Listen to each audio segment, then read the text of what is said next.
ಇವತ್ತು ಆರೋಗ್ಯಕರವಾದಂತಹ ನುಗ್ಗೆ ಸೊಪ್ಪಿನ ಪಲ್ಯವನ್ನು ಮಾಡೋಣ. ತುಂಬ ಸಿಂಪಲ್ ಆದಂತಹ ಪಲ್ಯ, ಟೇಸ್ಟ್ ಅಂತೂ ಸಖತ್ತಾಗಿದೆ. ಈ ರೀತಿ ಪಲ್ಯವನ್ನು ಮಾಡಿಕೊಟ್ರೆ ಮಕ್ಕಳು ಕೂಡ ಖುಷಿಪಟ್ಟು ತಿಂತಾರೆ.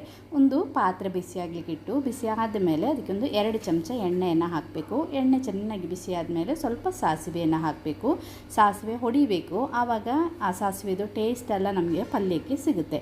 ಇನ್ನು ಇದಕ್ಕೆ ಬೇಕಾದ ಇಂಗ್ರೀಡಿಯೆಂಟ್ಸನ್ನು ತೋರಿಸ್ತೀನಿ. ಸ್ವಲ್ಪ ಈರುಳ್ಳಿ ಮತ್ತು ಜಜ್ಜಿದ ಬೆಳ್ಳುಳ್ಳಿ, ಕರಿಬೇವು ಸೊಪ್ಪು ಮತ್ತು ಹಸಿಮೆಣಸಿನ್ಕಾಯಿ. ಫಸ್ಟಿಗೆ ನಾವು ಬೆಳ್ಳುಳ್ಳಿಯನ್ನು ಹಾಕಿ ಸ್ವಲ್ಪ ಇದೇ ರೀತಿ ಬಾಡಿಸಬೇಕು. ಆಮೇಲೆ ಫ್ರೆಶ್ ಆಗಿರುವ ಕರಿಬೇವು ಸೊಪ್ಪನ್ನು ಹಾಕಿದ್ದಾಯಿತು. ಇನ್ನು ಹಸಿಮೆಣಸಿನ್ಕಾಯಿ ಮತ್ತು ನಾವು ಸಣ್ಣ ಸಣ್ಣ ಕಟ್ ಮಾಡಿರುವಂತಹ ಈರುಳ್ಳಿಯನ್ನು ಹಾಕಿ ಚೆನ್ನಾಗಿ ಇದನ್ನು ಫ್ರೈ ಮಾಡಬೇಕು.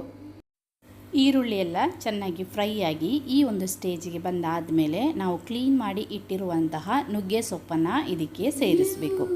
ಈ ಪಲ್ಯಕ್ಕೆ ನಾವು ಚೂರು ನೀರು ಸೇರಿಸಲಿಕ್ಕಿಲ್ಲ.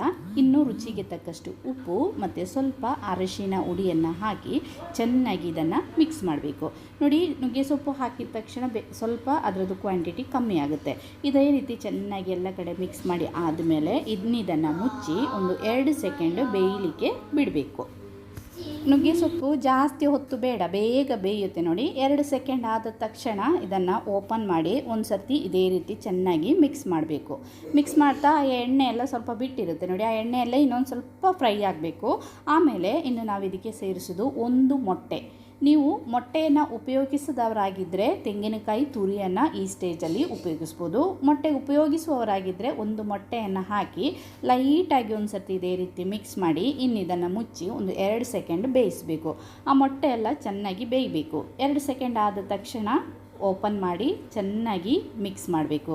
ನಮ್ಮದು ಸೂಪರ್ ಆಗಿರುವಂತಹ ನುಗ್ಗೆ ಸೊಪ್ಪಿನ ಪಲ್ಯ ರೆಡಿ ಆಯಿತು. ಮಕ್ಕಳೆಲ್ಲ ತುಂಬ ಖುಷಿಪಟ್ಟು ತಿಂತಾರೆ.